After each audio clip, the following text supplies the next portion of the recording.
12. 12 comme le nombre des apôtres de Jésus. Nous voici rendus au sujet à la réflexion numéro 12 dans le cadre de notre série « Le pouvoir de l'espérance ». Sujet numéro 12 qui va nous emmener à considérer que Jésus s'adresse à tous les hommes et que tous les hommes ont besoin de sa grâce. Ce sujet est intitulé « Né dans une mangeoire, mais enseveli dans un tombeau de riches ». Y a-t-il un domaine dans lequel tous les hommes ont les mêmes privilèges, les mêmes droits et les mêmes devoirs? Cette question se pose à l'humanité depuis longtemps. En tout cas, on sait bien que dans le domaine économique et social, nous n'avons pas tous droit aux mêmes privilèges, aux mêmes devoirs. Nous savons, et nous l'avons reconnu encore avec la crise de la COVID-19, que certains, tandis qu'ils s'enrichissent d'une situation, d'autres sont appauvris. Vous savez, des articles publiés cette année ont démontré que les milliardaires, en tout cas certains d'entre eux, ont augmenté leur fortune de manière considérable pendant la crise de la COVID-19. Comme nous le constatons ensemble, nous ne sommes pas tous logés à la même enseigne dans tous les domaines. Par contre, il y a quelques domaines qui font partie des domaines essentiels où tous les hommes ont les mêmes privilèges, les mêmes droits et les mêmes devoirs. Prenons premièrement comme exemple la situation de l'homme face à la mort et dans la mort. Comment se passent les choses dans la mort? Y a-t-il des degrés? Y a-t-il des privilèges particuliers pour les riches ou pour les pauvres? Regardez ce que dit la Bible. Dans le livre de Job au chapitre 3, la Bible dit que dans le séjour des morts, là ne s'agitent plus les méchants et là se reposent ceux qui sont fatigués et sans force. Les captifs sont tous en paix. Ils n'entendent pas la voix de l'oppresseur. Le petit et le grand sont là. Permettez-moi de reprendre. C'est le verset 19. Job chapitre 3. Le petit et le grand sont là. Et l'esclave n'est plus soumis à son maître. Vous avez vu comment la Bible présente la situation de l'homme dans le séjour des morts? Le petit, le grand, l'esclave sont tous là au même endroit.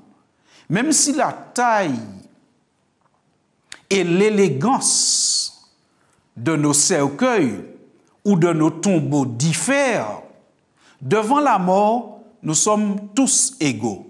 Et dans la mort, nous sommes tous dans la même situation. La mort est un lieu de repos, un lieu du silence, un lieu sans mouvement et sans agitation, sans classe sociale. Dans la mort, on ne perçoit pas ce que font les vivants ne perçoivent pas ce que font les morts, d'après la Bible. Dans la mort, on ne rend pas de culte efficace à Dieu. Si on doit choisir Dieu et adorer Dieu, c'est de notre vivant. Le prophète Ésaïe nous le dit avec des mots tellement simples. Il dit dans son livre au chapitre 38 et au verset 18, « Ce n'est pas le séjour des morts qui te loue, ce n'est pas la mort qui te célèbre. Ceux qui sont descendus dans la fosse n'espèrent plus en ta fidélité. Le vivant, c'est celui-là qui te loue, comme moi aujourd'hui. Le Père fait connaître à ses enfants ta fidélité. » Chers amis, devant la mort et dans la mort, nous sommes tous égaux, peu importe notre rang social.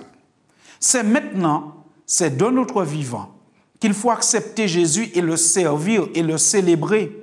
Les cultes pour les morts n'ont aucune valeur aux yeux de Dieu. Les morts ne célèbrent pas Dieu et les cultes qu'on fait pour eux n'ont pas d'incidence sur leur vie future avec le Seigneur. Parce que celui qui est mort, au moment de sa mort, il est considéré comme scellé dans la position où la mort l'a trouvé vis-à-vis de Christ. Devant la manifestation de la colère de Dieu aussi, nous sommes tous égaux. devant la manifestation de la colère de Dieu, devant le jugement de Dieu, nous avons tous les mêmes droits, les mêmes privilèges et les mêmes devoirs. La Bible en témoigne dans le livre de l'Apocalypse au chapitre 6, à partir du verset 15. Nous lisons ce qui suit. Lorsque l'agneau un jour viendra, voilà ce qui va se passer.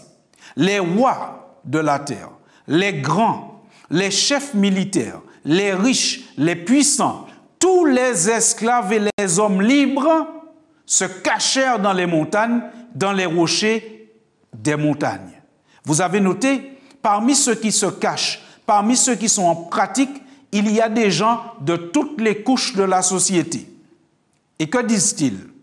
Ils disaient aux montagnes et aux rochers, tombez sur nous et cachez-nous devant la face de celui qui est assis sur le trône et devant la colère de l'agneau. Car le grand jour de sa colère est venu, et qui peut subsister? Vous savez, chers amis, à cette question « qui peut subsister ?», la réponse ne se trouve pas dans notre rang social ou dans la position de notre fortune. La réponse se trouve uniquement dans l'acceptation que nous avons eue de la grâce de Dieu manifestée en Jésus-Christ, que nous avons acceptée ou que nous avons refusée. On entend parfois parler de corruption de la justice. On entend parfois parler de personnes qui échappent à des condamnations parce que cette personne avait des relations ou ont pu arranger certaines situations grâce au pouvoir de l'argent.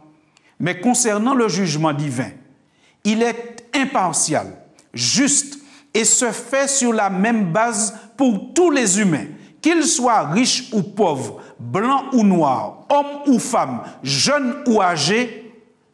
Le jugement de Dieu se fait sur la même base. En fait, chacun devra rendre compte de ses choix au regard de la parole de Dieu qui lui a été annoncée. C'est Jésus qui le dit. Regardez avec moi comment il le dit dans l'évangile de Jean au chapitre 12.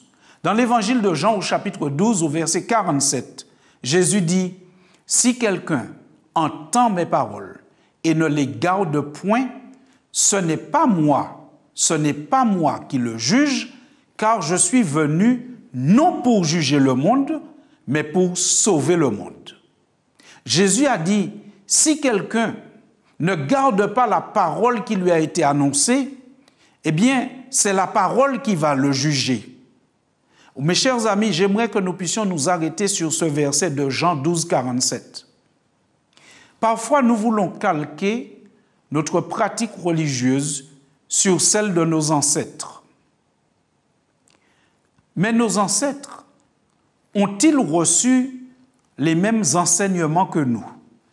Nos ancêtres avaient-ils comme nous la même facilité pour accéder à la Bible, le document, la Bible, et avaient-ils même la possibilité de lire, de comprendre et d'étudier? Et vous comprenez que Jésus dit que c'est la parole qui a été annoncée qui sera le juge. Autrement dit, on ne sera pas jugé comme son grand-père ou comme son arrière-grand-père. On sera jugé d'après l'époque dans laquelle on vivait, la révélation qui était disponible, qu'on a cherchée ou qu'on a occultée, qu'on a acceptée ou qu'on a rejetée. Par conséquent, nous ne pouvons pas simplement dire « mon grand-père faisait ainsi, donc moi aussi je fais ainsi ». Nous devons faire d'après la parole qui nous est annoncée ou que nous avons la possibilité de connaître. Et aujourd'hui, il est possible à chacun de posséder une Bible, de la lire en différentes versions pour que nous puissions la connaître et l'entendre. Il est possible de même avoir la Bible en audio et de l'écouter le matin dans sa voiture. Il est possible d'accéder à la connaissance de Jésus-Christ. Et si nous refusons ce privilège qui nous est donné, nous aurons à rendre compte pour ce privilège rejeté. Et Jésus poursuit en disant maintenant, dans Jean 12, 48, « Celui qui me rejette et qui ne reçoit pas mes paroles à son juge, la parole que j'ai annoncée, c'est elle qui le jugera au dernier jour. La parole que j'ai annoncée, c'est elle qui le jugera au dernier jour. Vous voyez comment cette parole vient là pour étayer ce que nous venons de dire. La parole qui est annoncée, c'est elle qui juge. La parole que tu as la possibilité de connaître, ce n'est pas celle que ton grand-père connaissait, c'est celle que toi aujourd'hui, vous aujourd'hui, moi aujourd'hui, nous aujourd'hui, nous avons la possibilité de connaître. Et vous comprenez pourquoi nous nous sommes mobilisés pour vous présenter des éléments de la parole de Dieu et vous donner envie de la lire par vous-même et pour vous-même. Jésus est en train de nous initier, de nous introduire à l'idée que nous devons chercher à connaître sa parole et surtout à la respecter. Au verset 49, il poursuit encore en disant, et nous sommes toujours dans Jean chapitre 12, maintenant au verset 49, il poursuit en disant, lisons, dans Jean 12 au verset 49, voilà ce qu'il dit. Il dit, car je n'ai point parlé de moi-même, mais le Père qui m'a envoyé m'a prescrit lui-même ce que je dois dire et annoncer. Et je sais que son commandement est la vie éternelle. C'est pourquoi les choses que je dis, je les dis comme le Père me les a dites. Chers amis, vous avez noté que Jésus a dit que le commandement de Dieu, c'est pour notre bien. La parole de Dieu n'est pas un carcan, loin de là. La parole de Dieu nous permet de connaître Dieu, de voir comment Dieu s'est révélé parmi nous et de connaître les volontés de Dieu pour l'homme, le chemin qu'il trace pour que nous y marchions. Vous savez, le mot loi, dans son origine, signifie chemin. La loi de Dieu n'est pas un carcan, mais le chemin dans lequel nous devons marcher pour garantir une stabilité à la société, pour que nous ne puissions pas heurter notre prochain. Un peu comme sur l'autoroute, il y a différentes voies, il y a un sens pour aller et une autre voie pour revenir. La loi de Dieu, c'est une route tracée pour nous permettre de ne pas entrer en collision avec les autres et en collision avec le Seigneur. En fait, Jésus nous appelle à une vie équilibrée. Une vie où la recherche du plaisir et des biens matériels n'occupe pas tout notre temps et ne mobilise pas toute notre énergie. Jésus n'a rien contre les riches, ni contre la richesse, ni contre quelqu'un qui cherche à s'élever socialement, pourvu que cette recherche ne nous empêche pas de voir Dieu et les autres. C'est pour cela que la Bible nous donne cette information. Le Saint-Esprit a inspiré à Paul de nous dire, dans 1 Timothée 6 au verset 17, « Aux riches de ce monde, ordonne de ne pas s'enorgueillir et de ne pas mettre leur espoir dans une richesse incertaine, mais en Dieu, celui qui nous dispense tous les biens en abondance pour que nous en jouissions. » Vous avez noté ce que la Bible dit? La Bible dit qu'on peut être riche, mais il ne faut pas oublier Dieu. Il ne faut pas placer sa confiance dans l'argent. L'argent ne peut pas tout acheter. L'argent peut acheter un très bon lit, mais l'argent n'achète pas le sommeil. L'argent peut acheter de jolis couverts, mais l'argent n'achète pas l'appétit. L'argent n'achète pas tout. On ne peut pas tout miser uniquement sur l'argent. Nous ne devons pas non plus oublier que tout bien, c'est Dieu qui les dispense, c'est Dieu qui nous donne. Si nous avons quelque chose, en quelque part, c'est Dieu qui a permis que nous ayons cela. Et c'est pour cela qu'il continue le conseil qu'il donne concernant nos relations avec l'argent au verset 18 maintenant, quand il dit qu'il fasse le bien, s'enrichisse de belles œuvres, donne avec largesse, partage avec les autres, ainsi amasseront-ils pour eux-mêmes un bel et solide trésor pour l'avenir afin d'obtenir la vie véritable. Seul Jésus donne la vie véritable et éternelle. Des hommes riches et pauvres l'ont découvert et apprécié. Quel que soit le rang social d'une personne, Jésus peut le comprendre et participer à son plein épanouissement. Il y a des aspects de notre vie que seul Jésus peut combler. D'ailleurs, La première venue de Jésus sur terre en témoigne. D'ailleurs, c'est pour cela que sa première demeure terrestre témoigne du fait que Jésus ne se limite pas à une catégorie sociale. Jésus est né dans une étable. Il a été trouvé emmailloté dans une mangeoire. Mais ne négligeons pas aussi que Jésus a été enseveli dans le tombeau d'un homme riche. Un homme riche et influent qui, de son temps, était son disciple. En étant né dans une étable, Jésus peut comprendre les pauvres et les pauvres peuvent recevoir de lui. Mais il a été enseveli dans un tombeau de riches, ce qui montre qu'il a quelque chose aussi pour les riches et que les riches peuvent tirer quelque chose de lui. La Bible dit dans Matthieu 27, comment était le tombeau de Jésus? Matthieu 27, verset 57, la Bible dit, « Le soir étant venu, arriva un homme riche d'Arimathée, nommé Joseph, lequel était aussi disciple de Jésus. » Un homme riche qui était aussi disciple de Jésus. Il se rendit vers Pilate et demanda le corps de Jésus. Et Pilate ordonna de le remettre. Cet homme avait ses accès à Pilate. Il était riche et influent. Et Joseph prit le corps, au verset 59. Il prit le corps de Jésus, l'enveloppa d'un linceul blanc et le déposa dans un sépulcre neuf qu'il s'était fait tailler dans le roc. Puis il roula une grande pierre à l'entrée du sépulcre et il s'en alla. Joseph est un homme riche. Il vient de la ville d'Arimathée. Il est un homme influent. Il peut rentrer chez le gouverneur. C'est un homme important, de rang social élevé. Mais ça ne l'empêche pas d'être disciple de Jésus.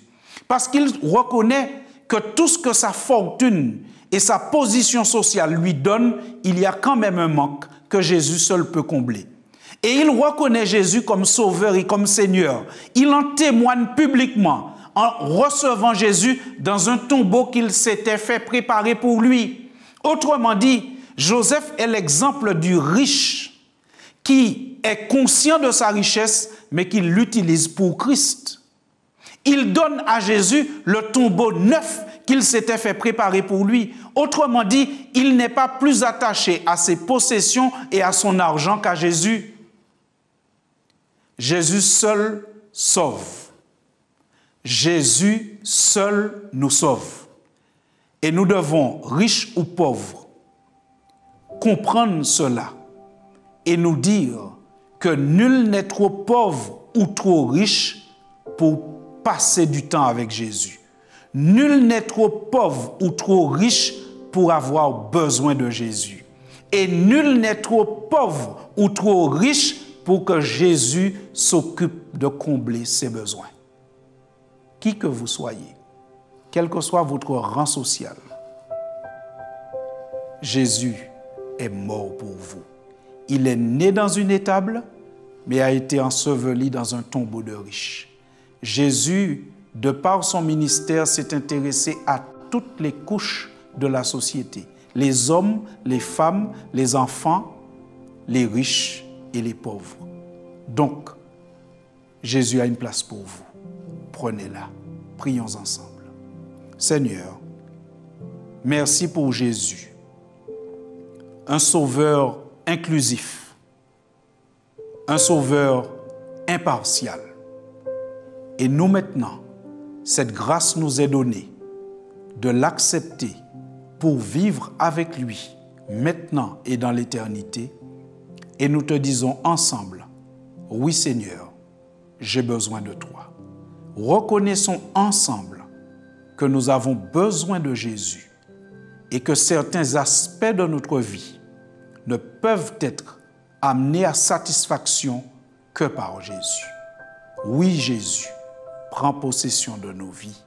Entre en nous et nous voulons être tes amis car nous avons besoin de toi. C'est notre demande pour la gloire de Dieu et pour que nous puissions t'honorer et honorer ton sacrifice. Reçois notre demande, Seigneur Jésus, et permets à ton Saint-Esprit de visiter chaque auditeur de cette parole nous t'en remercions maintenant parce que nous croyons que tu exauceras cette prière. Nous l'avons faite en ton nom, Seigneur Jésus, et pour la gloire de notre Dieu. Amen. Chers amis, riches ou pauvres, Christ est pour vous. À bientôt.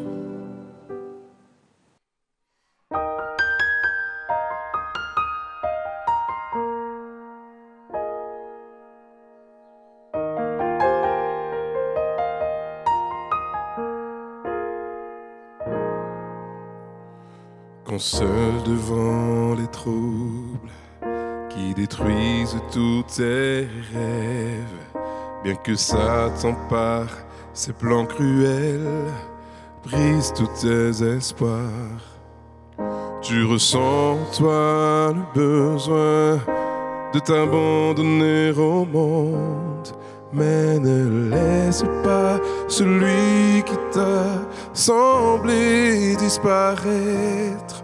Loue ton Dieu, ne crains rien, il t'aidera si tu le loues. Oh, loue ton Dieu chaque jour, loue ton Dieu, car les chaînes qui semblent te lier servent à te rappeler qu'elle tombe sans puissance derrière toi quand tu le loues. Satan est rusé et nous fait croire que nous sommes perdus, au bien qu'il sache que nous sommes tous des enfants du roi. Lève ton bouclier de la foi, car tu dois être vainqueur. Jésus t'entoure de sa puissance et il te soutiendra. Loue ton Dieu et ne crains rien, il t'aidera si tu le loues. Oh, loue ton Dieu chaque jour, loue ton Dieu, car les chaînes qui semblent te lier servent à te rappeler qu'elle tombe sans puissance derrière toi quand tu le loues. Oh, loue ton Dieu, ne crains rien, il t'aidera si tu le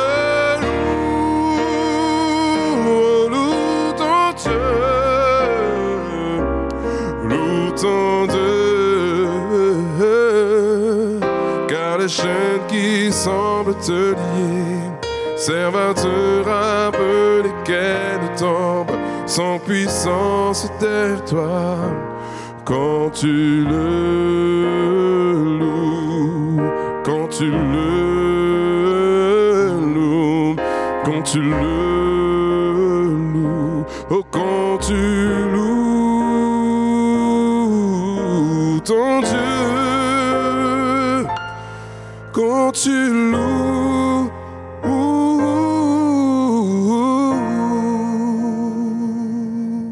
ton Dieu.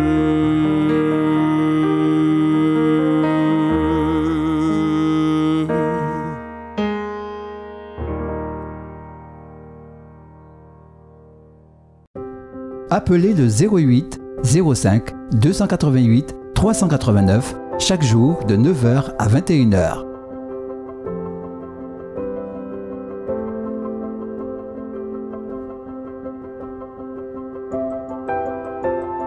Pour recevoir notre littérature gratuite, retrouvez le pouvoir de l'espérance chaque jour du 13 au 27 décembre. Sur cette antenne, à la même heure.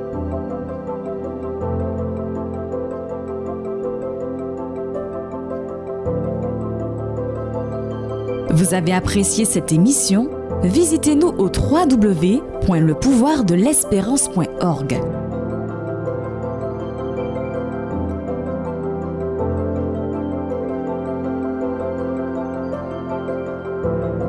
Pour recevoir notre littérature gratuite, Retrouvez le pouvoir de l'espérance chaque jour du 13 au 27 décembre. sur cette antenne, à la même heure.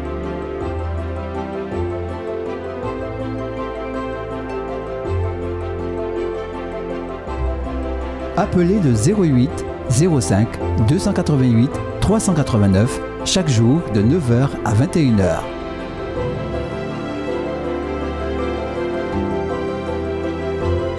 Pour avoir une info, Voir le replay, exprimer un besoin, une prière, visitez-nous au www.lepouvoirdelespérance.org. Merci de votre écoute. À demain.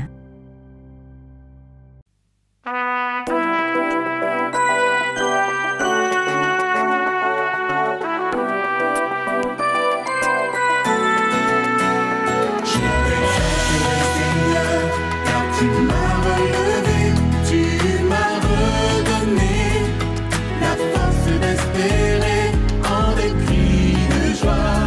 Tu as changé mes pleurs, tu m'as redonné la foi, tu as dissipé mes peurs. Je te glorifierai, je te chanterai, je te célébrerai tant que je vivrai.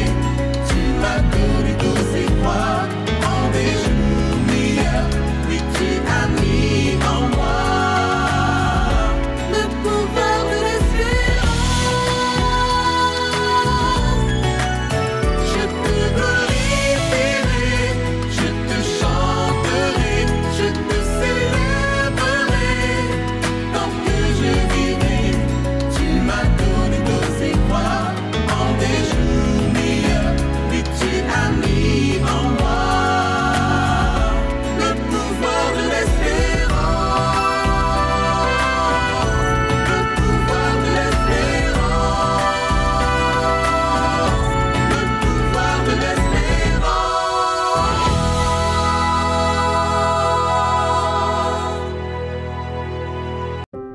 appelez le 08 05 288 389 chaque jour de 9h à 21h.